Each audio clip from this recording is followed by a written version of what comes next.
Side by side, I can feel it, it burns like fire.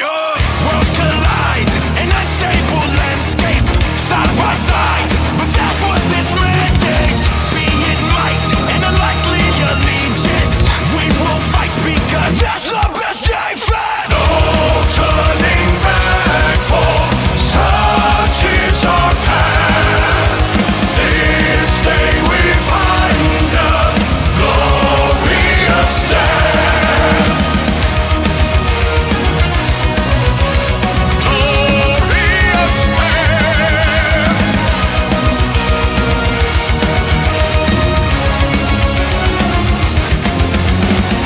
Our goal, our mission is clear, as we ride against a dark empire. By my soul, may the last thing they hear be the roar of this raging fire. Listen, be the savagery mindset. Not today, we'll let loose and find it.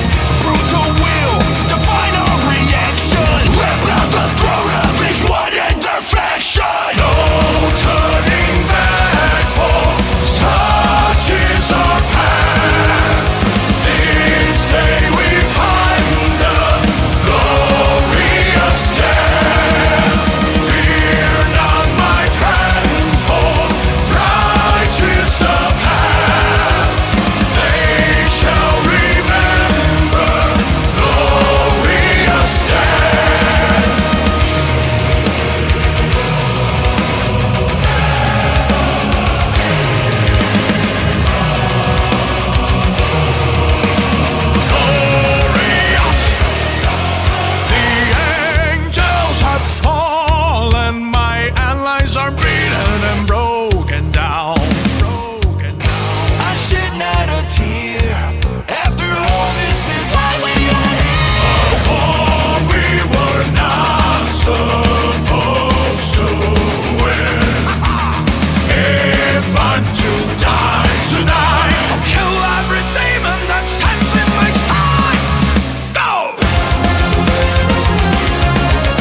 Gooding Services has a bundle for all budgets. You can be fully protected with emergency response for just $49.99.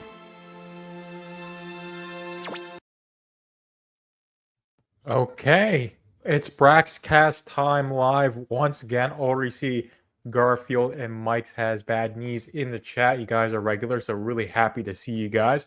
Hopefully, you guys had a good week. This was a pretty insane week for me. Next week is going to be the same.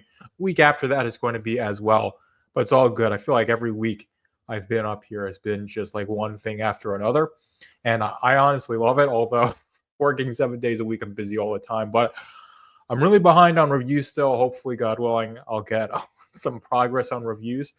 But I am still keeping up with Braxcast, both the recorded and the live episodes. Really happy about that.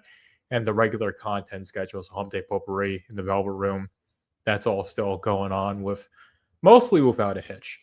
But we do have to talk about Bloodruth number 2. Of course, Bloodruth number 1 fulfilled earlier this year. Of course, it launched last Halloween, so just under a year ago, because it's September already. And this collection launched this week because I think Mike was the one who said Eric NDA'd himself that there was a book coming out next week. That, and I was like thinking it's going to be Grey War Separation 3. I was totally wrong. It's Bloodruth number 2. Of course, Garfield was asking me what my favorite Bloodruth cover is. I'm really digging cover D and A. Really like the black and white version. Well, I guess we can go to. Oh yeah, we got to remove this, and then we got to add this. Ooh, let's go. I'll boo this full screen so that way you guys can see the cover. So we'll look at the Bloodruth number 2 covers, and of course, this is by Michael Montanet. Brett R. Smith is the colorist. And let's see, actually, what I want to do is, for now, like remove from the stage. And then we'll stop screen, and then we will share a screen, and we'll do this as the window because it just makes it a lot easier for me to show off the cover. So this is cover A. I do like cover A. It's a nice cover, but I think looking at the other covers here, and of course Wagner Race is the cover artist for that. I believe that was the cover that was revealed. I got all the covers. That's the only thing I bought was the book pack, because that's all I could put in the budget for this month was the book pack. And you know, I'm the Braxcast guy. I got to show off all these covers, so at least got to get that 4-pack in there. But we're looking at cover B, and this is of course done by Dominic Glover.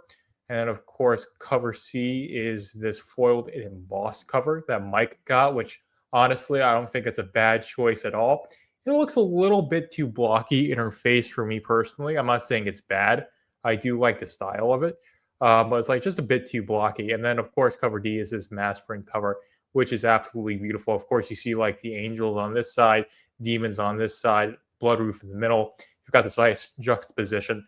So I'm honestly going to have to say it's a toss-up between cover B and cover D, but I'm probably going to say cover D, taking a good look at these. Oh yeah, that's what you liked about cover C, the like the style of this, like how, because it does look, I don't know, a little bit. I think it's blocky is the best term, but it definitely, like the way her face is drawn is definitely like, I don't know, there's like a lack of detail in some sense, but like it still looks good. Now, of course, this is just like a really gripping image here. But I think cover D is my favorite because I just love this juxtaposition with like the angels on one side, all the demons on the right. On I guess it would be her right, and then of course you've got her like right front and center. So I think this is probably going to be what I'll cite as my favorite cover. And that's, of course, Rod Looper and Marcos Martins as the cover artists for that. So those are the 4 Bloodruth covers. And then, of course, the coolest thing is that there's also a Horseman, not Bloodruth. Bloodruth number 2. There is, yes, a black and white edition as well. So this is honestly really, really cool. And it's honestly, they did this for the first issue of Bloodruth. They did black and white. And it's really cool that they're bringing this back again. We'll X out of all these tabs right here. And this is done by, I don't know who the cover artist for this is. It's not telling me who did the cover artist for this. Let's see. Maybe if I go back, but anyways, this is the black and white. It's a really nice one. I love that it's all black and white. Love the cards there. So we can watch the trailer. So I believe Rod Looper does work with Michael Bancroft as well, if I'm not mistaken. I've heard Michael Bancroft on Twitter. Of course, he's gotten himself involved in like Twitter spats and CG and stuff like that. And I'm so disinterested in all the CG stuff, man. Especially like a lot of the stuff that I used to have time for in following. Like I used to be like really big into the Amberverse and like a lot of YouTube and internet drama. When you have to work every day, it just gets like way down the priority, like in terms of following and keeping up with this nonsense. So the first collection, I originally only picked up the black and white because I didn't know if I would like it. Yeah, no, that's definitely the cheaper option. And I really do like the fact that, I mean, it's $4 cheaper. But one of the things I'll cite with, this book right here, Bloodruth #1, is that the coloring, Brett R. Smith, I believe, is the colorist. Yes, he's the colorist, I guess, series colorist so far. I mean, the colorist could change down the line, but so far, Brett R. Smith is colorist for Bloodruth #1, Bloodruth #2. He does a phenomenal job on Bloodruth. So that book, to me, it's better as a colored book. Of course, there are people who love black and white, who want to have it as black and white. So having it there, and of course, it's $4 cheaper. So if you just want to read the book and get the base experience, you're going to be able to do that. But I definitely, I mean, I love this cover here. I just need to know. I think this is Montanay's cover art. Excuse me. I am like, let's see. So let's see. Let's see. What am I even saying? But yeah, I think the initial, not the initial, the let's see. Michael Bancroft also focuses on helping other creators. He launched campaigns for Rini and Phil Diaz on his channel. He's a good dude who wants to help build a healthy indie space. Yeah, I don't know too much about him, but I would not be skeptical of that claim, and it seems like that's what he's doing. So I want to get into like making my own comics and stuff like that. Of course, I've written 3 books. I'm writing another one, although I'm so far behind on doing like any like real long-term writing. I do the daily poll every day. It's really all the writing that I do. I write letters to my mom, although I haven't gotten one recently. Oh, I don't know recently, but I'm still like waiting for her to send me a letter because I'm pen pals with my mom. Fun fact. But anyway, in terms of like the next book that I'm working on, this is like really tentative. But what I want to do is I want to finish this book, and then I want to have the prologue be something I write a comic script for, turn that into a comic, and then basically launch both. Like the novel will just come out, and then the comic will be like released as like a pre-order campaign on like Fund My Comic for like 30 days or so. And then you guys get it right after, because I would just bankroll producing it myself. And then I would basically launch the campaign when I have the proof copy. That would be the plan. Will I be able to do it? Who knows? But that would be the plan. But the story that I'm writing, I'm like, oh no, less than 4,000 words into it, man. Like not even second chapter. So I really gotta get back into the groove, the grind of like writing long form stuff. But yeah, and I also want to turn Machine to Man into a comic, like a big graphic novel. And honestly, it could be justified being like a 2-parter. It could be like, I don't know, I probably get like maybe 150 pages of comics out of that, but I might be stretching it a little bit. But I would just write the script like in one epic run, and then if it makes sense to chop it up into like 2 books, then that's what I would do. If not, then I would just have it be like one big graphic novel. But who knows what I would do or what I'm going to do. Anyways, but I do have aspirations for Velvet Room Publishing to get into the comic book scene. I know there's people like Michael Bancroft. I know there's people like, Philip Diaz, the Zay Comics that would be willing to have me on. Of course, Sean's Longbox and all those sorts of people. So it'd be a way to like break into that space and then hopefully get attention on the books that I've sold, like the novels as well. But anyways, we got Student of God in the chat. Nice to see you in the chat. I haven't seen you in a while. Finally been able to catch a stream, which is nice. But we do, like I said, we are talking Bloodruth #1, which is honestly pretty exciting. And this is, I think, oh no. Yeah, that's probably the way to do it. It's like the best best layout. But anyways, I think what I want to do is I want to play the trailer for Bloodruth #2 because there was a pretty interesting line. I just watched it. But there's a really interesting line, of course. Oh man, fantastic interior art. Of course, I know this is the Saskas are very Catholic. That's what I my understanding is, and of course, like statues are a big thing in Catholic iconography.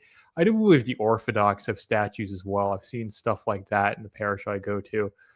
Something that's like akin to a statue. Of course, it's it's a crucifix, and the difference between a cross. The cross is just like the pieces of wood that are perpendicular or metal, right? A crucifix is the cross with Jesus nailed to it.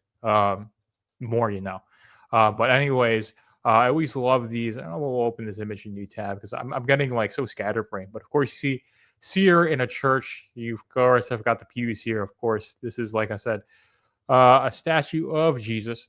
He's, of course, the God Man.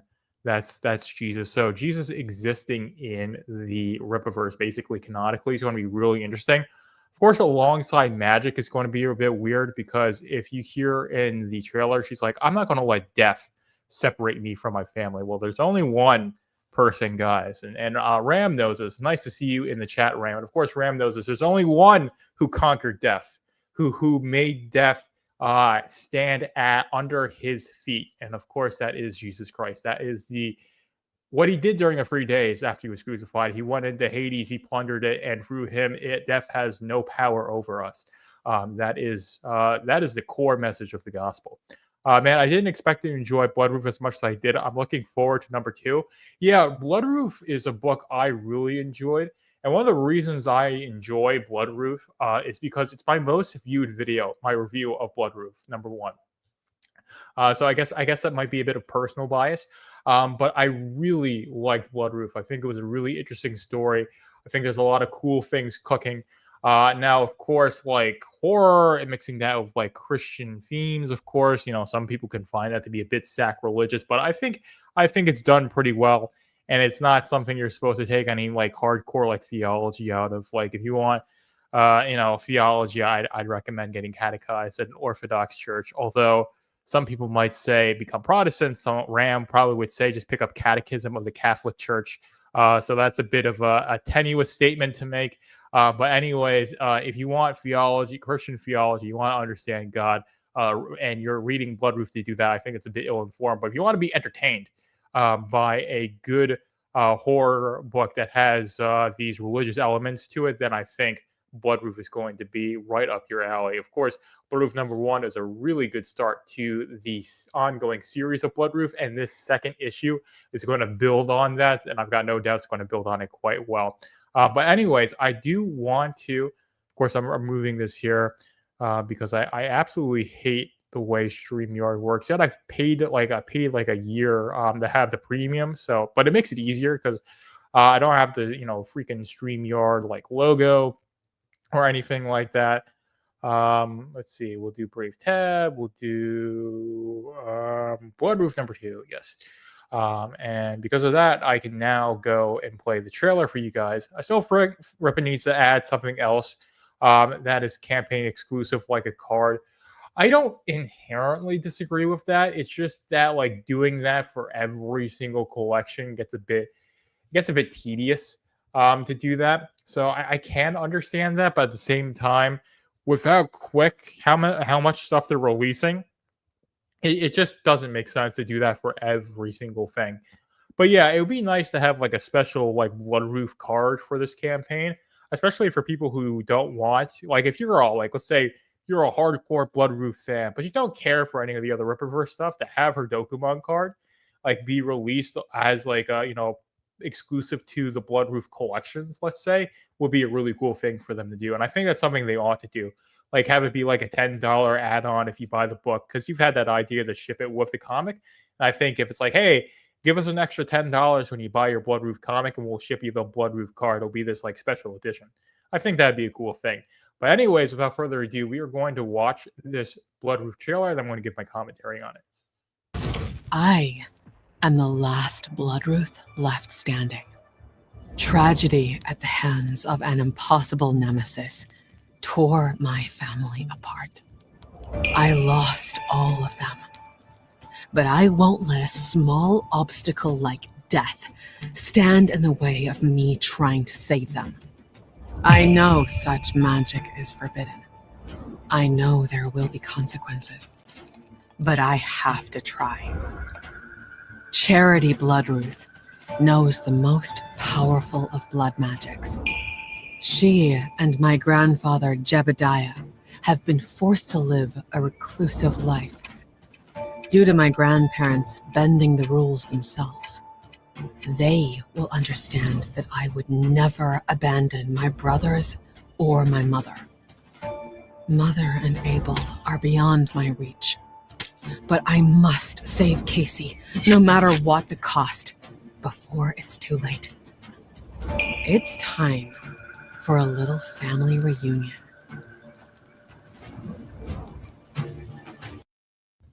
Okay, that is the Bloodruth trailer. Now, of course, my favorite thing in all of this is that she says, like, I'm not going to like let a small obstacle like death. So there's a way in the Rippaverse, you know, for necromancy. That's essentially something that exists. Of course, she's speaking of it as a forbidden magic, which means that there's probably consequences to it.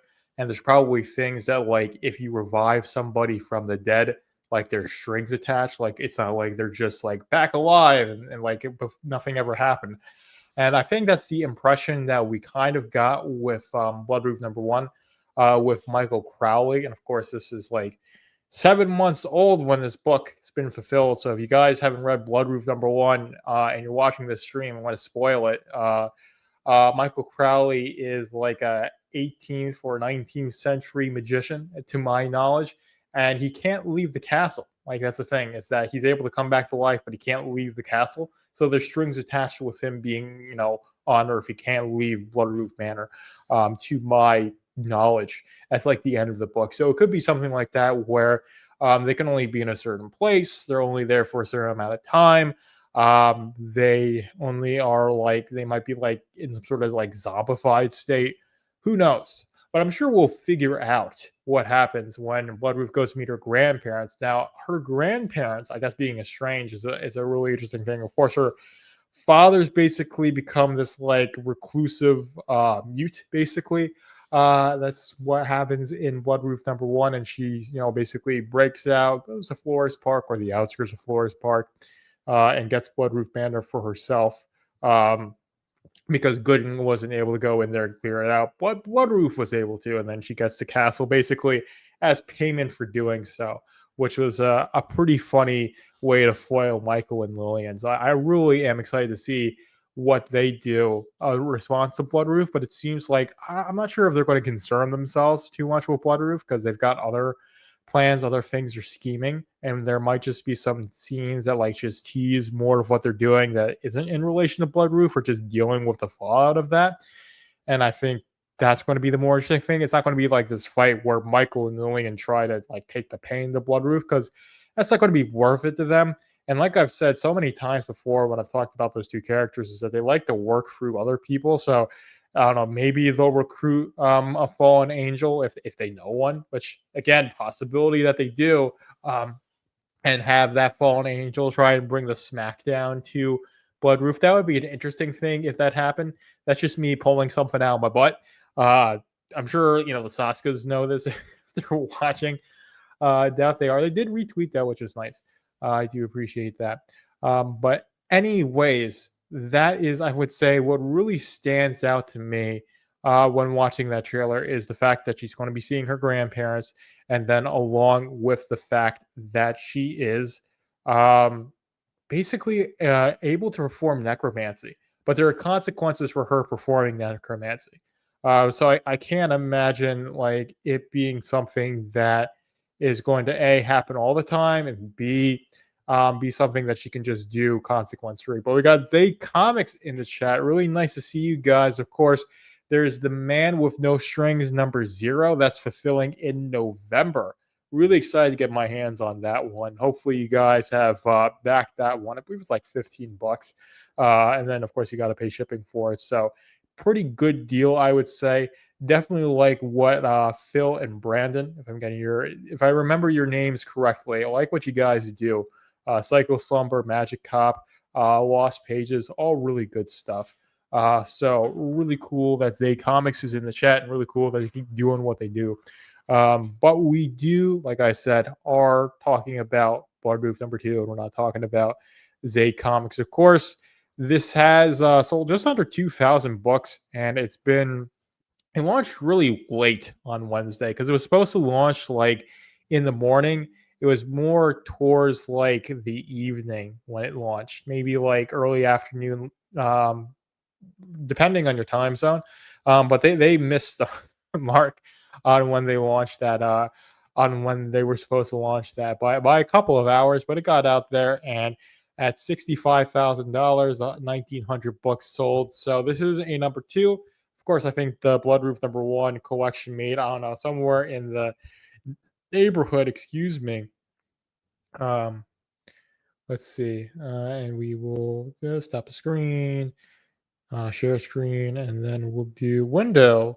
And then we'll do this window right here. And then we'll X. And then while I'm pulling this up, of course, got the, let's see. Because I want to just see how much Bloodruth number 1 made. You can hear the clackety clack of my keyboard. Not Bloodruth number 1 signed and graded. Let's see, Bloodruth number 1. Cool. There we go. Ooh. Here we go. I got it, guys. I got it, and I'm the most professional live streamer ever. So $736,000 in total sales, 13,000 books sold, and of course, Bloodruth number 1 has sold after this. So I imagine this is a book that, well, now in total, there's probably about 20,000 copies of Bloodruth sold. Something like that. So it's definitely a niche of a niche, because horror is a niche and comics are a niche. So it's a niche of a niche, or niche of a niche, however you want to say that word.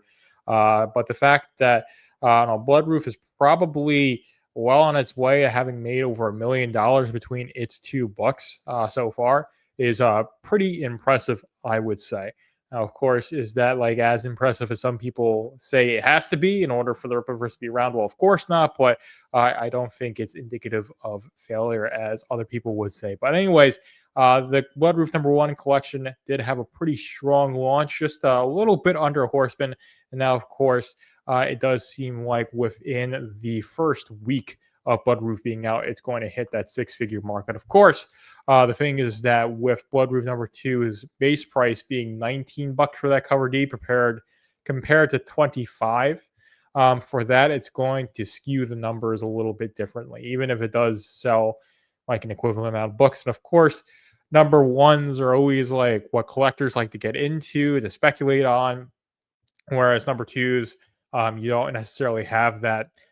So there's always going to be a decline between the first and the second issue. And it depends, like if you have something that's really special. Let's see.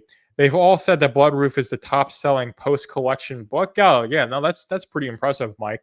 I thought it was Horseman, but yeah, I'm not surprised that it's Bloodruth, and the fact that, again, I don't have access to those post-collection sales numbers, so and I can't imagine they're that bad. Of course, there are people who insist that the collection numbers are basically the only meaningful number, because there's like, 2 people that support the Rippaverse, or maybe it's like less than 2,000 people that support the Rippaverse, and they buy multiples of everything. And it's just, those are the only people. Nobody else supports the Rippaverse. But I think it's a bit of a, I don't know, it's a bit of a false narrative that goes around.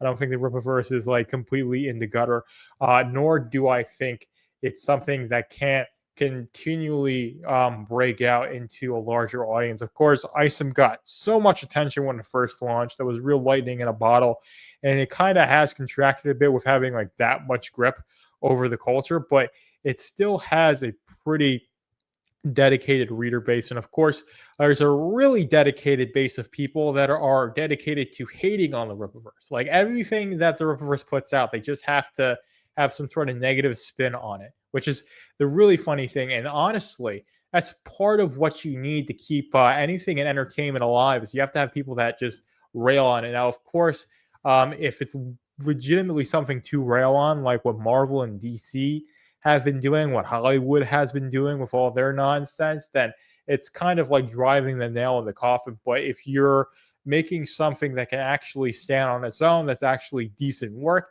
and then you've got the people who are giving it that negative attention, then I think it actually can work as basically free marketing. But anyways, oh man, I am just really, I'm really excited for the second issue of Bloodruth. Now, of course, I was personally hoping for Great War Separation #3. That's what I was saying was my top bet. But of course, I really want Alpha Core #2. We haven't gotten Alpha Core #2 yet. And we got like 3 months, and I think there's, I don't know, 6-ish, not 6, maybe like 4 books that need to be announced for pre-order. So announcing collection sales is only for promotion and marketing. It really doesn't tell you anything about how the business is actually performing. 10K or more copies on an indie comic is great. One student of God, that is really great commentary. I'd say if any indie comic, like what they're able to do when they release a new book, of course, it's a bit different for when they do like the omnibuses and stuff like that. That's going to have lower collection numbers, and I've said the reasons for that. But being able to hit the 5 figures consistently and the 6 figures consistently, like the Rippaverse does, is really impressive. And like 10,000 more for these indie books is honestly, it is really good stuff. And again, like I said, these collection numbers, yeah, they're not indicative of the complete health of the Rippaverse. They're not indicative of total readership, but there are people that run with those numbers and say that because the numbers are down, business is failing, and the Rippaverse is going to go bankrupt by sometime in the next minute.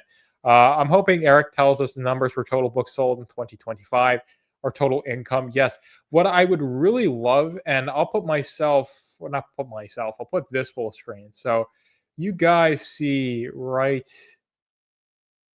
well, actually, I'm zoomed too far in. So if you guys see right here, like you see store, collection, comics, character, discover, about, help.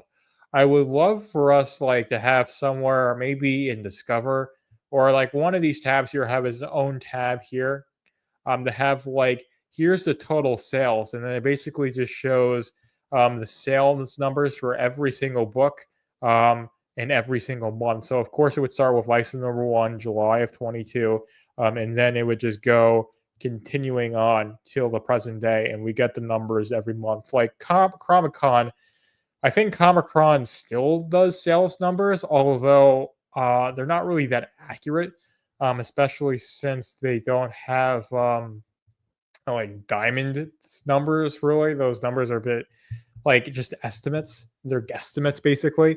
But it wasn't like back in the day when Diamond was basically the sole distributor to LCSs. Of course, there were a couple of others, but it was Diamond for the most part. They did Marvel and DC, and they could get the numbers through them, I believe, and then they were able to have their good estimates of that. For Comic-Con, where it used to be a lot more accurate back in the day, but now, and I think it's been for a while, because I checked out of like checking those numbers. But anyways, something like that. I'm just saying, like a Rippaverse version of Comic-Con would be really cool, and it could be like in that tab there. That's what I would want them to do. I don't think they're going to do it. Of course, they're under no obligation to do it as a private company. They don't have to report to shareholders. They're not beholden to giving us any financial information. It would just be a cool thing to have as a fan, to have that info. Let's see. So all spending is down, and all spending in the entertainment industry is down. From what I can see, the government spent too much money 2019 to 2024. Well, the government spends too much money in general. we're nearly $40 trillion in debt. So, of course, there was the Gulf War before I was alive. There was when I was just a baby, like in elementary school, sending basically as many 18-year-old kids they could get in these high school recruiting events to Iraq, Afghanistan, Yemen, whatever place in the Middle East, so that way they can bomb brown children, get the oil, and then claim that they're doing this to get retribution for 9/11. It cost us trillions of dollars. We got really nothing out of it.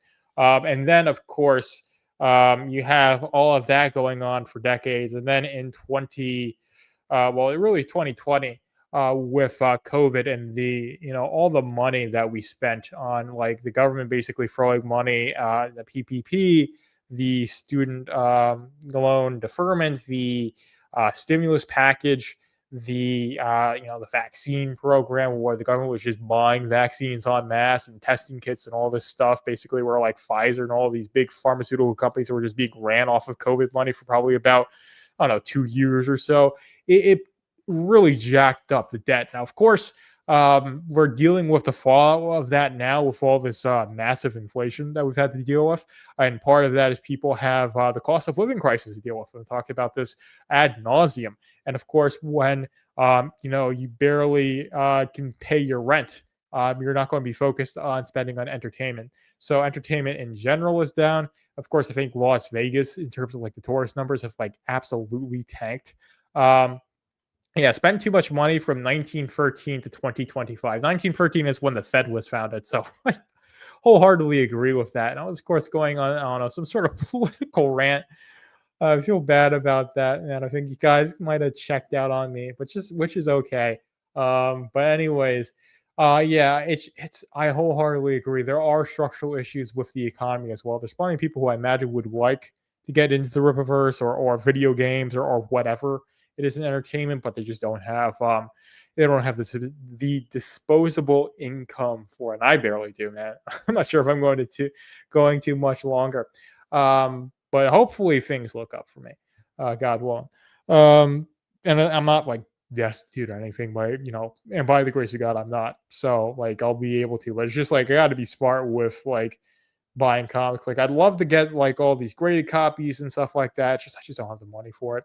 And a lot of people, barely have the money or don't have the money to buy even a $19 book, consistently. So they can't keep up with the reverse consistently, or basically any sort of entertainment consistently. And it's outside of that, it's having the time to, because when you're working, 50, 60, 80 hours a week, you don't have time for entertainment as well. So it's not just like the monetary cost of entertainment, it's also the time cost, where it's like, well, I could spend, let's say a couple hours a week watching movies or playing video games or reading comics, or I could spend that at a second job, bring in a little bit of extra money and actually help pay the bills. And people are opting to do that as well.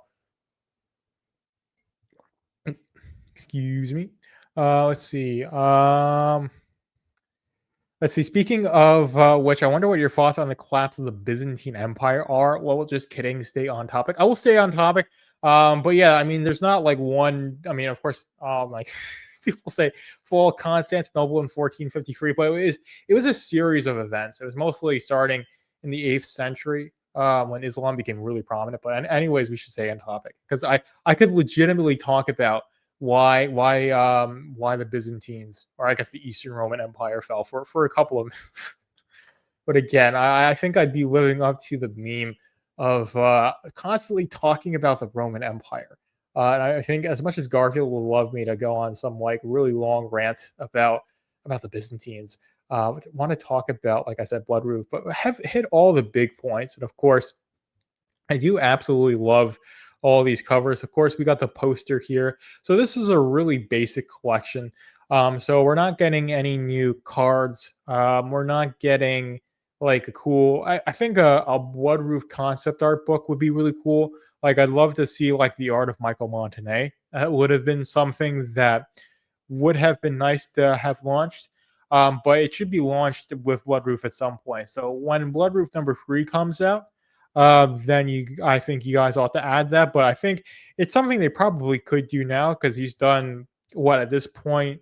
Bloodruth is a 96 pager. This is a 56 pager. So he's done what around 140 pages of art. So there's definitely enough to take the best of that and make a art of Michael Montané book. And I would love to get my hands on a book like that because he's a fantastic artist. Of course, this is a pretty simplistic Bloodruth poster. I've got the poster that Kanan White did in my room, not this room here, but in my bedroom, the one that you guys do not see.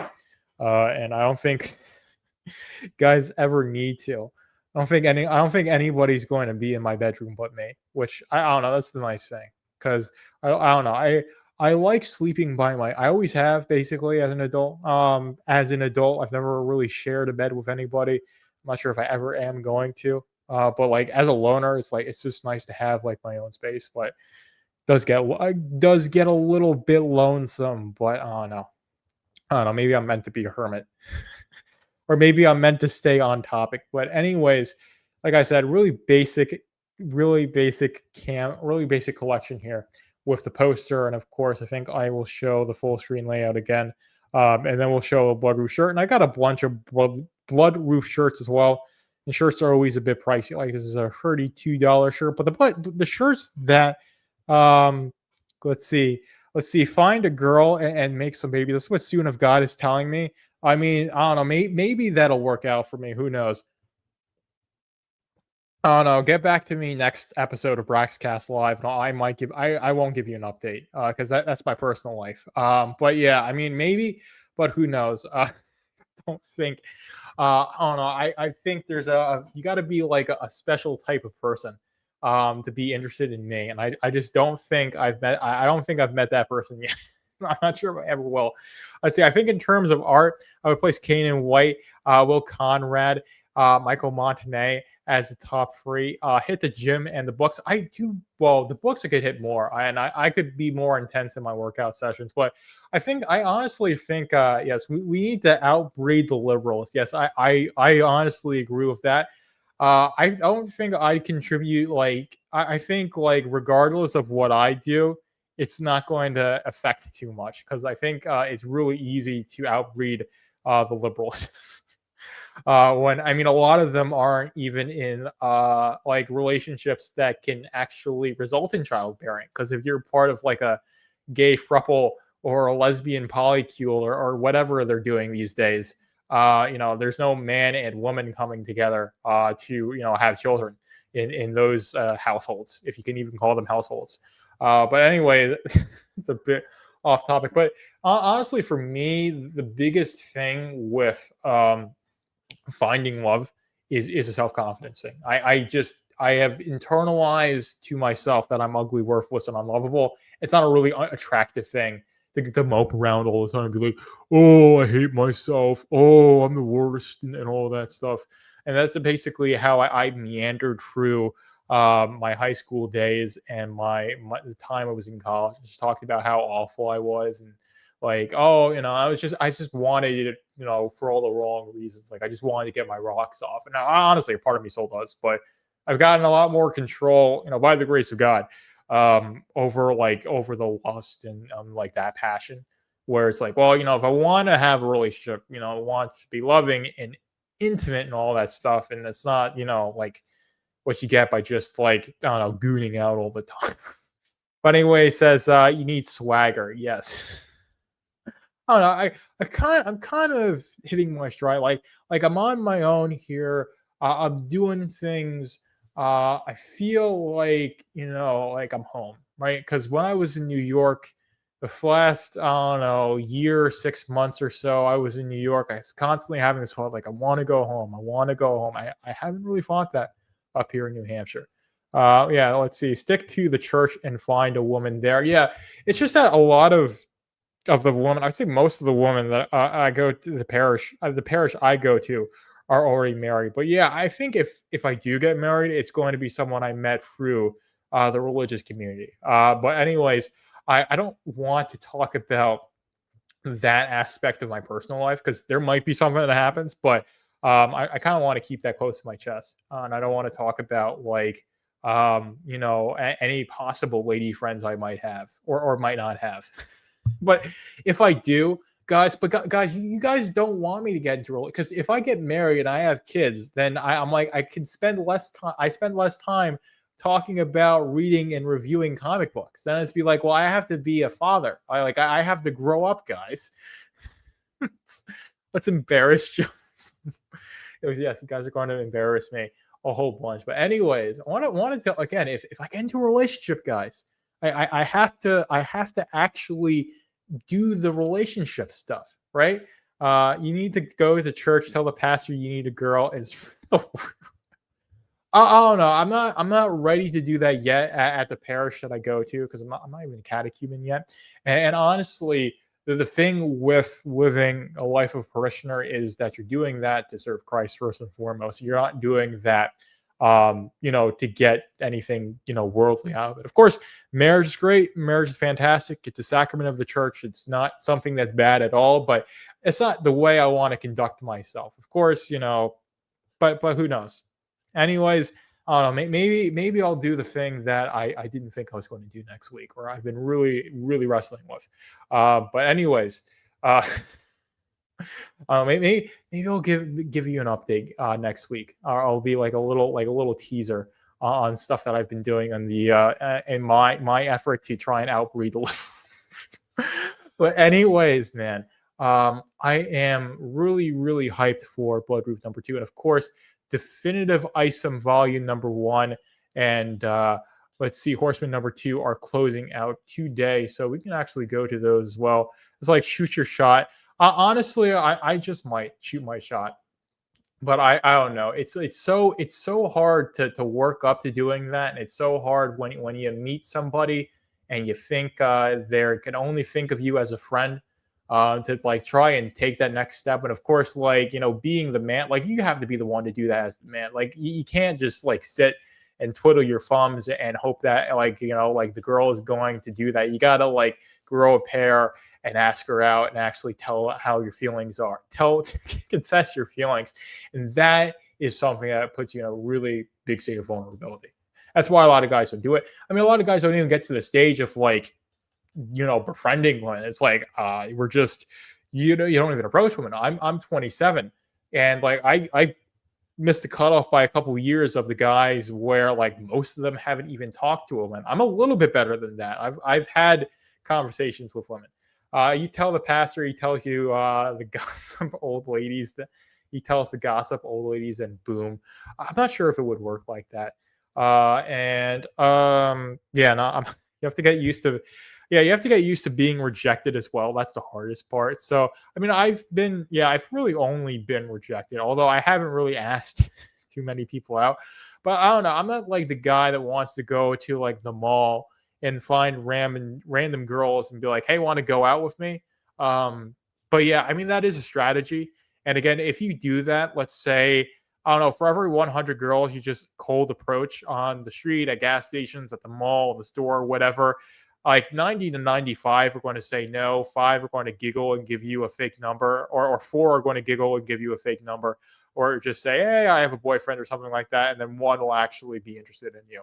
And that's what you're going to have to do. So yeah, like Mike, you're absolutely right. You have to get used to rejection. But I don't know, for the situation I'm in, there's just like one thing I'm fostering. I don't want to do anything until like I know seriously that's not an option for me. But no more than that. And again, I want to talk. And you guys are like, I don't want to spill the beans, man. I don't want to NDA myself on my personal relationships. But yeah, it is something that happened when I moved up here, which is really interesting. Like the week that I moved up here, I had like a really interesting development in my friendship with the opposites. My friendship with the opposite sex. You have to get okay. I already read that one. But anyways.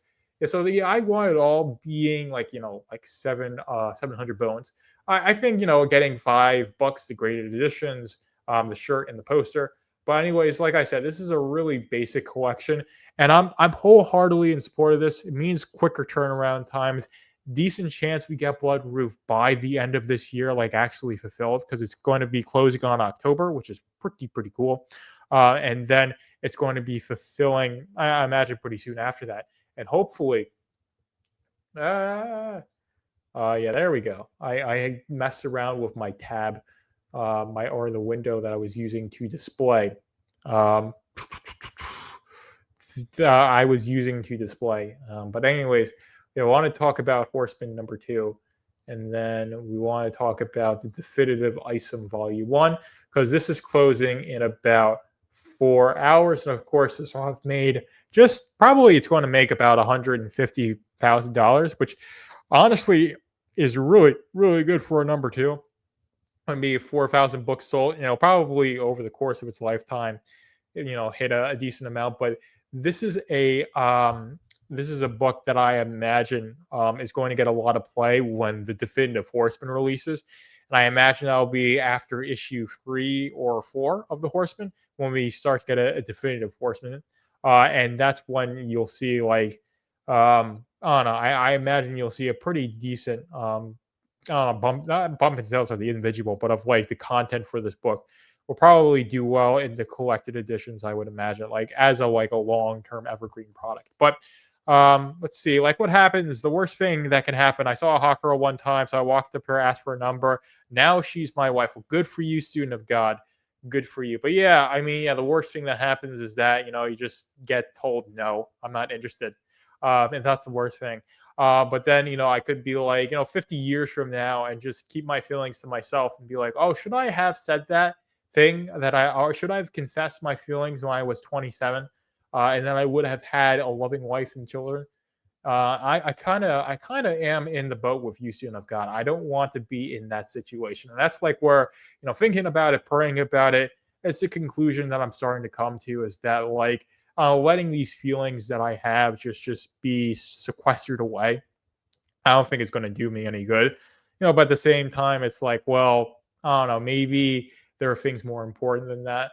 It certainly is, like I said, seriously becoming Christian, Orthodox Christianity for me, is serving Christ as first and foremost, and then everything is secondary, even though my actions go completely contrary to that realization. But Garfield, to put us back on Rippaverse news, is any words on Saints and Sinners fulfillment? I imagine it's pretty soon. That's really all that I know. It's happening soon. Of course, your time to finalize the address closed out this week on the 15th. So I imagine it'll be shipping out this month, but I haven't heard anything solidly yet. They usually will post fulfillment starts on a certain day on their Twitter. So of course, just keep posted on the Rippaverse Twitter account. Keep posted on your email that you get your Rippaverse emails from, and then you'll know when fulfillment's going to happen. But I haven't heard anything specifically from the grapevine, but I imagine that something is going to happen really soon. If you can't change your address for those Saints and Sinners orders, that means they're probably getting everything bagged and boarded and ready to go. Let's see. I heard a rumor of shipping soon, so I would imagine it's going to be by the end of this month when when fulfillment starts, and then we'll probably be talking about it in early October. And it's already October almost, man. This month is almost over. And of course, I think fall starts either tomorrow or the next day, which is going to be really crazy for me because the season which I moved is over. The summer is over, man. The summer was this summer has been the biggest one of my life. And Mike is 100% on his rumor predictions. I'll take his word for it.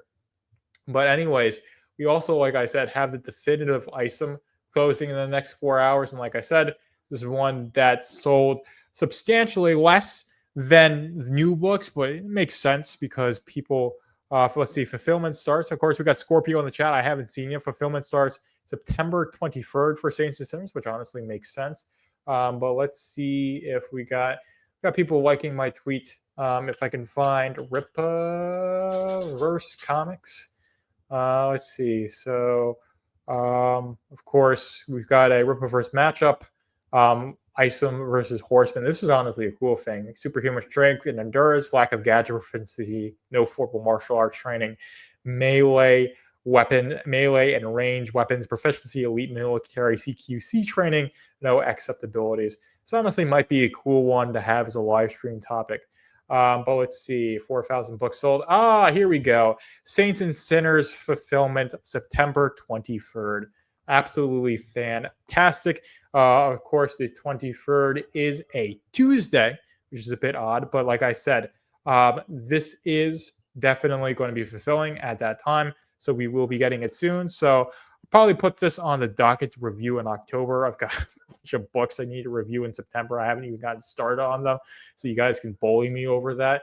There should have been like a bunch of videos. Well, honestly, 2 of the videos you should have seen in August, but I've just been so, I'd say, yeah, I've just been so like working every day and like wanting to use the time that I have to like just chill out instead of like making like reviews is like what's getting to me. But anyways, yeah, this is not necessarily a team up. This is a versus. So this is a cool one. It's honestly one that I would probably want to go like cover a little bit in a live stream. I don't know, we're live streaming right now. I've been doing that for just about an hour. So yeah, Scorpio is saying Horseman and Isom would be a fun crossover. It certainly would be. And honestly, I think having it be a crossover where they're not working together initially. Honestly, this would be, let's say we're talking about this. I think in Isom versus Horseman, I think Isom would win pretty handedly. Let's see. Does Horseman have prep time? I don't know. I'd say with prep time, Horseman probably could win. But I think without prep time, it was just a fight that they got into. Isom probably wouldn't win. But let's say they both get prep time, because if they both have prep time, it's going to even them out. I think Isom's going to win because he's got his accept abilities. He can definitely move faster than Hector clear leather and get that like first big blow. So if he's able to get like close the range within like his ability to fire his weaponry, let's say shotguns, pistols, whatever you want to talk about, then he lands like one good punch, it's over for him because Isom's got that. He's got that stopping power. Yeah, no, that's why I'm saying, Mike. As long as Isom can like close that gap before Hector can get a good shot in, then Isom wins. If Hector has the reflex to get like a shot, incapacitate or kill, of course, we know Horseman. Like if he's in a fight with somebody, he's doing lethal shots. Like he's going for the head, he's going for the heart. And this is the way that when you're in combat, you want to shoot for the core of the body. So there are like, situations where like in police shootings, they should have said like, oh, you should have aimed for the leg. And it's like, it's not how it works when you're in that sort of environment. If you have a moving target, you're aiming for the center of mass because that's giving you the chance to actually get a hit. It's not how like it works in combat. So anyways, in a combat situation, Hector's going to go for the lethal kill, of course. And if he's able to land that shot on Isom, then I think it would be over for Isom because as far as we know, he is not bulletproof. So Isom is still learning his powers. He will most likely evolve. But yeah, I think he's got a good enough grasp on his powers that he'd be able, like I said, if his reflex time is better than Hector's and he gets closes the gap, gets one good punch, it's over for Hector. Let's see. So Isom survived the tanker explosion being dropped 100 feet onto a car. Yeah, a tanker explosion, Isom free, dropped onto a car in Isom number 1. But yeah, I mean, if Hector shoots him with, let's say, a 9mm or a shotgun round, like it's going to hurt him. Sure, would he be dead? Probably not. But it would, like, if let's say Hector gets a good shot in, with a Glock or a Koenig. Well, I just bought a Koenig this week. Fun fact. And I gotta say, I hate the ATF, but I do have a Koenig. I need to learn how to use it though. I need to go to the gun range. But anyways, because I was just thinking like, but there's a bunch of 9mm pistols. Of course you've got like Colt and Glock and a whole bunch of pistol manufacturers. But again, it's all going to depend on the gadgets and weapons Hector has. But yeah, it's much, it's part of that. But like I said, the biggest thing for me is the reaction time. If Hector can get one good shot in before Isom closes the gap and makes it a fist fight, or even a baton fight, Isom wins that battle. But if Hector gets that shot in, he's able to get, like I said, he's just able to land a hit on Isom and incapacitate him, then Hector would go in for the kill pretty easily. So for me, I'd say they're pretty evenly matched, and I would have to see the specific way a fight would go down between the two of them. But I do think A crossover would be interesting if it was one where, let's say, it's a situation they both try to stop. And then they're like, "Why are you here? Why are you doing this? This is my turf." And then they get into a fight over that. Let's see. We saw how Hector fared against Blitz. He doesn't have much experience fighting X-Ups as yet, and that's what I'm saying is that Hector does not have the reaction time to deal with X-Ups. So, like I said, if Isom closes the gap, turns it into a fist fight, Hector's screwed. But if he's able to, like I said, if he had prep time and he was able to be really strategic about how he engaged with Isom, decent chance he would keep his distance. He would be crafty. He would get a shot in, and then he'd be able to take Isom out. So for me, this is like a like I'd say I'm leaning like 75-25 to Isom in winning this fight. That's my opinion, and it's the correct. It's correct. It's facts, definitively facts. Just kind of get in there. I'd say I love Horseman, but I got to give the win to Isom for now. Wholeheartedly agree with you, Scorpio. 100% agree. And honestly, really cool that Saints and Sinners is fulfilling. Really excited for this one. Of course, that one made, I think, like 400 grand or something like that. People responded really well to it. Of course, it had a lot of big, internet names. You got Drunk Free Prio, Critical Drinker, you got Az. Of course, you got Saska's Eric July. So a lot of people got into it for, I don't know, the YouTuber star power, I guess is the best term to use. Drinking a little bit of my water there because my throat's going to get sore from talking for so freaking long. But anyways, yeah, hopefully you guys are enjoying this. I want to say 500K. It could honestly have been that, but I just need to check. And honestly, we covered Bloodruth's number 2 pretty well. Of course, yeah, I was wrong. $515,000. So it did really well. So I think Isom wins. Hector doesn't have much experience to get X-Ups. That may change if he gets upgraded weapons to deal with X-Ups from Cal. Yeah, if Cal gives him, and I'm sure over the course of time there's going to be like gadgets and gizmos that he gets, but learning how to use them and like I said, getting the experience in fighting X-Ups is something that Hector's going to have to gain over time. But yes, it was 515K with 13,000 books sold, which is honestly a really, really good for Saints and Sinners. So it definitely justifies this being an ongoing anthology series, which I'm really, really interested in seeing. I'm not sure if was there there's a Dokumon. If I want to think about like getting any shirt, it's a Dokkumon shirt. I don't think I got this one. But yeah, this is one that like I might link to my mom around Christmas time. Say, buy this for me. Because she actually, when Isom 1 launched, like in 2022, I sent my mom a link to the Yaira shirt and she got it for me for Christmas. Which was really nice of her. So both my parents have been very nice to me. For whatever reason. But anyway, so I think, when I got I wanted all Yaira package like in 23. Yeah, it was 23. Yes, it was 23. Was it? No, it was. I think it was 20. No, it was 24. Yeah, it was 24. I got another Yaira shirt. I'm mixing mixing so much stuff up, man. Oof. But anyways, all to say, I have 2 of those Yaira shirts. Is the point I was making, because I got it with the Yaira number 1. I won it all. I'm interested to see who would be writers for the next anthology. Michael Malice, maybe. I haven't heard of Michael Malice, but I mean, I'd love to write something for the Riververse. If you're listening to this, Saskas or Andrew, maybe Eric, I would love for you guys to get in contact with me and give me like a.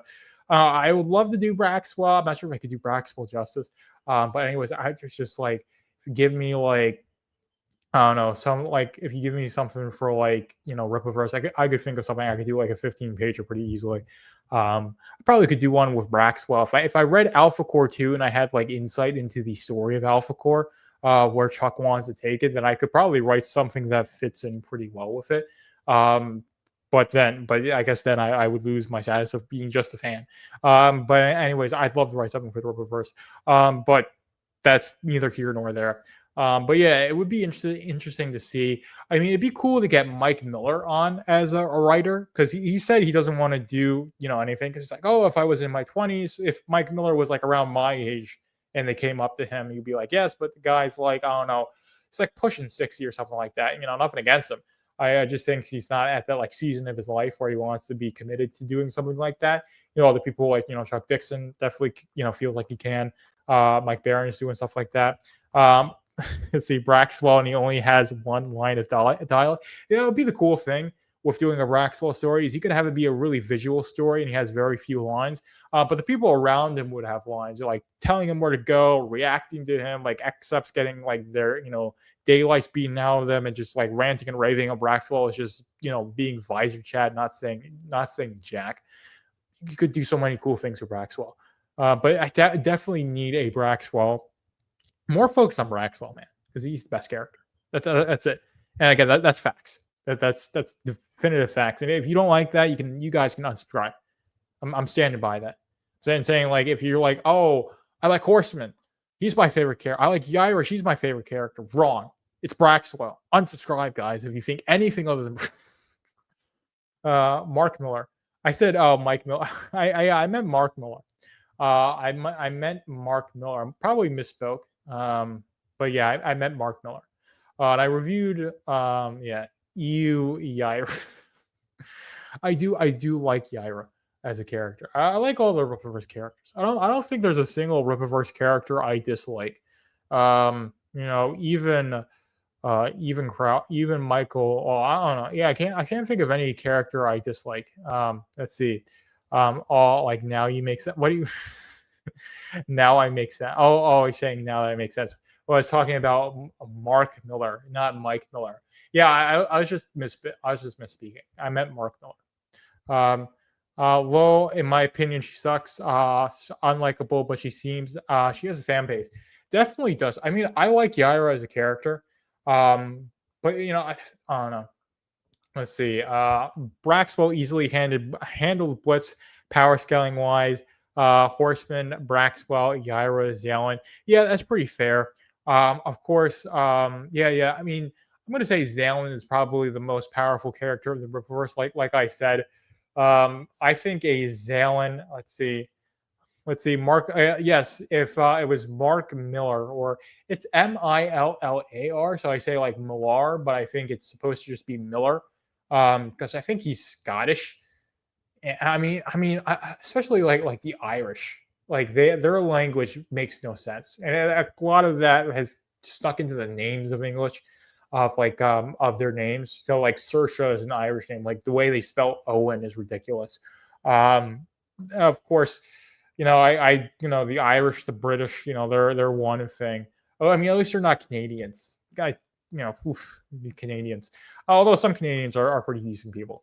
And then I do like Australia. I would like to go to Australia because it seems like it'd be a cool place, minus like having to like be on your lookout for like spiders bigger than your hands and pythons in your house or anything like that. But yeah, I mean, Australians are just British Texans. So that makes it pretty cool. But anyways, yeah, Yaira is bae. Very, very attractive lady. Of course, she's like a 6'1", so she's my height. She's around my weight, but she's got a very womanly build. In that, so she's got this very much this Amazon build, which I think people love. I think Mark might write for the Rippaverse. Pull up his Kickstarter. So which Kickstarter are you talking about? Can you DM me that link, Student of God? So that way I don't have to go fuddling around through my going on Google and everything. 6'4", she's much taller, dude. I don't know. Let me get the Dokumon card because I have scans of the Dokumon cards. So I'll go up to Rippaverse and we'll got is it in there? Dokumon cards. We got the first deck right here. It will only load, and I'm seeing. I just Oh yeah, no, she's 6'3". She's not 6'4". She's 6'3". I got that. I got that. So she's like, I'm 6'1". She's 2 inches taller than me. Okay. So yeah, no, and she's 215 pounds. And I mean, last time I weighed myself, I was 197. So I mean, honestly, I could deal with bulking a little bit, but I haven't been eating as much as like I haven't been eating. I don't know. Well, anyways, it's a whole thing. Let's see. So let's see here. Thank you for sending me that link. Cut and then Control V. One of my favorite keyboard commands. So this is of course Psychic Sam. I did hear about this. John Romita Jr. is a pretty big name in the comic industry. I didn't get in on this, unfortunately. I don't think I had the cash at the time. But yeah, this is definitely a cool one. Let's see. Bloodruth is the high. Micah has bad knees saying Bloodruth is the hottest, but I'm racist. Yeah, Garfield, I was 2 inches off. You were 1 inch off. Okay, so yeah, you technically, yeah, you were closer. I'll give that to you, but basically around the same. So I mean, 6'4" is around. I'm 6'1", so it's around my height. So I was accurate in saying she's around my height, but I did say she was my height basically. So because I was insinuating she was 6'1" when she's 6'3". When I was looking at the Dokkan card, she's 6'3". Let's see. I'm gonna get it when they get number 3 out. Yeah, that's probably something I want to do because I like Mike Miller as a writer. John Romita Jr. is a legendary comic book artist. I know his father was one as well, and then he carried on the torch. So it's definitely something that's probably going to be a really, really good book to see.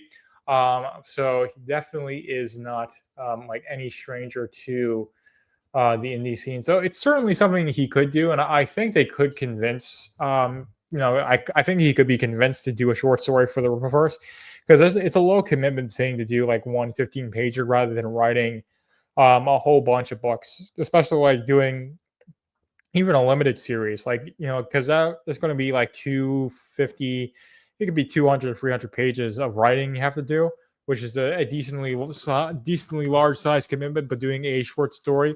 I think there's a lot of things you could do that would work out really well. So I would love to see him do that, of course. I know he's done like Kick-Ass. That's a big comic series of his. But I read Vatican City 1 and 2. I haven't read 3 yet. I need to read 3. Let's see. So look at the total on this. Rippaverse got way more. So yeah, I mean, this is 80. This is in pounds. So this is 80,000 pounds with 1,600 backers. So, and of course, I believe this includes. Does this include? Oh yeah, no. This is only physical stuff. So, I thought there was a digital version for a moment, but that's just like you see. Well, I'm pointing to it. I don't know why I'm pointing to it. Like you guys can see my finger on the screen.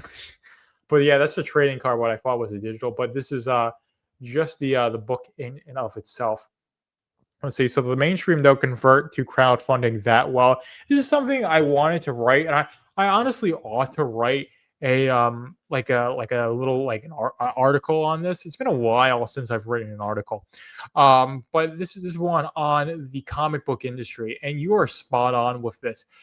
If I am your average mainstream customer, or basically a mainstream customer, I go in on Wednesday, I check the rack for what I like, I pick it up, I pay for it there, and then I buy it. Or I have a pull list with my favorite monthly series, or I just walk in and I just, buy some back issues that I like because I've given up on reading the new stuff, right?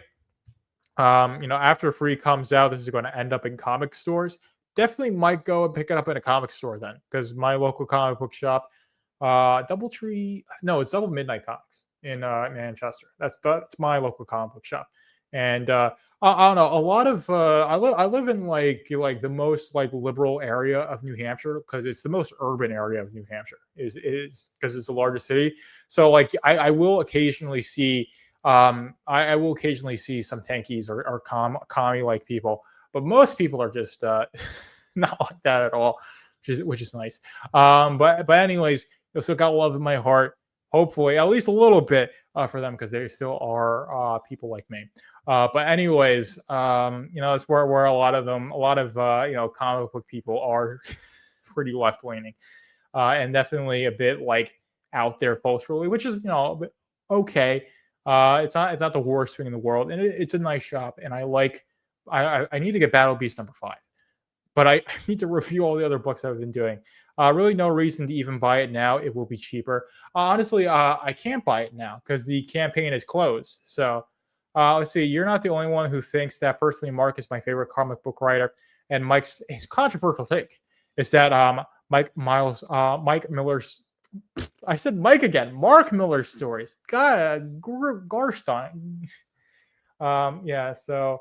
Mark Miller's story is too nihilistic, and then, of course, telling Mike to read Huck. I think it's because Mike is in the chat, so I have his name on my mind, and then like it that's the reason why. Forgive me, guys. Forgive me.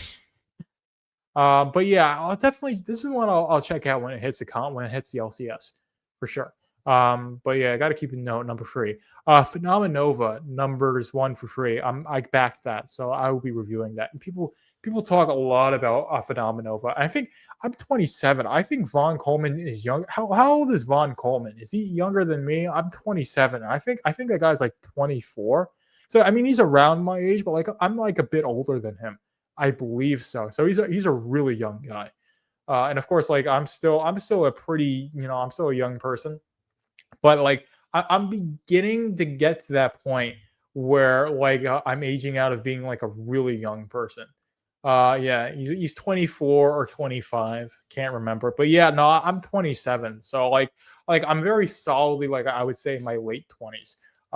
So it sounds like he's like early mid 20s. So he's not that much younger than me, but he's still, yeah, I'd say he's younger than me. But yeah, I mean, he's doing well. Everyone talks about how much I love Phenomenova as like an indie comic. When I hear people talk about indie comics, let's see. So Ram is 4 years older than you, so that would make you 31 years old. Which, good for you, man. Good for you. Let's see, or Anna. Age is your age. You can't choose how old you are. Ultimates by Mark Miller and Brian Hitch was the very first comic book I bought when he was still in high school, and of course, it's Garfield. So that's a cool thing. And I'm sure that gives you a special place in. I'm sure that book is a special place in your heart. It's kind of like why I like Robert Kirkman, even though he had some bad takes with the Invincible show of Amber. He's still a pretty good writer. So like I'm a bit like I don't know, say more forgiving. But like Invincible is what really got me into the medium of American comics. Because I bought all the trades, I read all the trades. I've said this multiple times. So I have like a special place in my heart for Robert Kirkman's writing, and I like the way he writes, and I like the artists he chooses to work with. So like Image is something like, to me, even though they're not the best, I still like a lot of the stuff. Well, no, I mean, I still like Battle Beast, I like Invincible, and it's like one of the bigger companies I'm willing to give play to, because they've had that, they've gotten in, but a lot of stuff, I don't know, I'm more focused on Rippaverse, man, and I like the indie scene as well. But indie scene outside of Image. But anyways, we've been live streaming for almost 90 minutes, and of course, we've stayed mostly on topic. You guys did fluster me a little bit, talking about my love life or lack thereof. And of course, I almost went into a rant on the Roman Empire, but I caught myself. I contained myself this one time. Can't promise that it will happen again. So I'm sure Garfield will at some point mention why the Byzantines fell. I'm thinking about like, oh yeah, there's so many reasons why. Not so many reasons why, but it's a progressive, thing. But anyways, it's off topic. But Bloodruth #2, Saints and Sinners fulfilling, really, really cool stuff. Of course, Definitive Item #1 and Horseman #2 are closing their collection periods down, but that doesn't mean you can't get those after the collection periods end. Certainly will be able to, which is a really cool thing. Love that you can just go onto the store and buy the books. It makes them like it's an actual comic book company. But yeah, Kirkland is also fantastic, but his Amber takes suck. The show damaged her character and made her appear as a sociopath who wanted Mark to go to the soup kitchen instead of saving one. Exactly. And the whole thing with Amber is that if they wanted his girlfriend to be a black woman or black teenager or whatever, because they're high school, because they're like high school juniors, because no, I think I'm not like they're seniors, because like he goes to college. Like in the comics, he starts going to college pretty early on. So I think they had just started their senior year, because it's usually like what, fall of your senior year is when you start visiting colleges, like seriously looking to attend. I think I remember, might have been when I don't know, dude, I can't remember. It's like almost 10 years ago when my parents like drove me upstate to visit like the colleges I was interested in. So I can't remember. Like, was I a junior? Was I a senior? Anyways, but they're like in that, like, like 16, 17. I know he's like 17. But anyways, if they wanted to have Amber be like, if you want to race swap, you could just had her be a completely different character, named her like Shaniqua Brown or whatever. That might be me being very stereotypical, but you could have given her a completely different name. You could have given her a personality that didn't completely suck, or at least make her not know that Mark was invincible. Because if she knew that Mark was invincible and was giving her the runaround, then and that's why he was giving her the runaround, then she should have been like, oh yeah, it's more important that he actually goes and tries to save people and stuff like that, rather than like helping at a soup kitchen. So yeah, it did make her seem like a very sociopathic and weird character. And of course, like the really evident race swapping is also something that really annoy fans. And again, she's such a minor character in the comics. It's the whole thing, is that she really only exists to give Mark a first girlfriend, so that way when he gets with Eve, they both have a past. And I've said this before. So it could have really been somebody else. People wouldn't have cared if it's like, hey, we decided to go with a different character for the show because we don't want to be one-to-one. And again, they're adding stuff in, like, I don't know, is it the 4th or the 5th season? Whatever, the next season of Invincible is going to have stuff that isn't in the comics at all. So they've kind of committed to doing that. So if they did that for the first, season, where they tried and weren't trying to make it this perfect adaptation, even in the first season, there was stuff they were changing around, which I'm sure they kind of tried to write their way into this fallout with Cecil and Invincible. They might have done it well with the Reaniman, having him be like, "Oh, I was using them all along when I said that they weren't, when we weren't using them," which could be interesting. But anyways, it's just yeah, the way Kirkman handled that. But he's working with Amazon to have that animated, or they're the ones who are the network for that. And then he's got to make capitulations. That's the unfortunate thing. And I think part of it is that he probably is a bit beholden to that ideology as well. But I still think he's a good writer. Let's see. The worst part is when she screamed at Mark for abandoning her during the attack. If she doesn't know, it makes sense why she thinks Mark took off to save himself. But since she knew she was insane, yes, exactly. It's like, so she knows that he's invincible, and then he goes and saves Dave invincible. He's like, "You left me." He's like, "Well, I was there." It's like, what? It's so weird, man. So like, if she didn't know and he had to explain himself, right? That would make sense. I believe that's what happens in the comics, where he explains himself to Amber, and Amber, like, it makes sense with Amber. And of course, the comics are a bit funny about that, but then it kind of works out where like your girlfriend's just a normal chick and you're a superhero.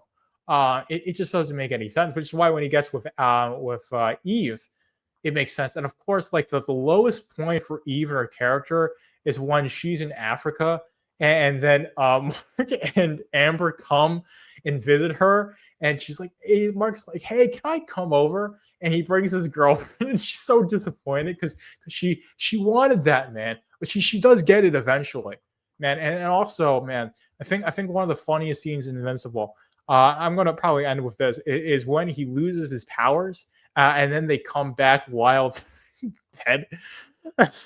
So freaking funny, man.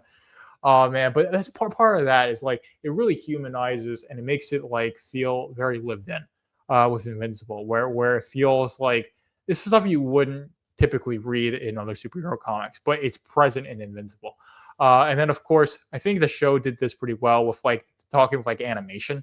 And they did the same thing with like comics, where they say like, oh, you see, like we'll show scenes where the characters' mouths were from the back of their head, so the character we won't have to animate their mouth, or we'll go out and just show a shot of a crowd and it'll just be a still image. We don't have to animate that. It was doing all these tricks that animators use to make the animation cheaper.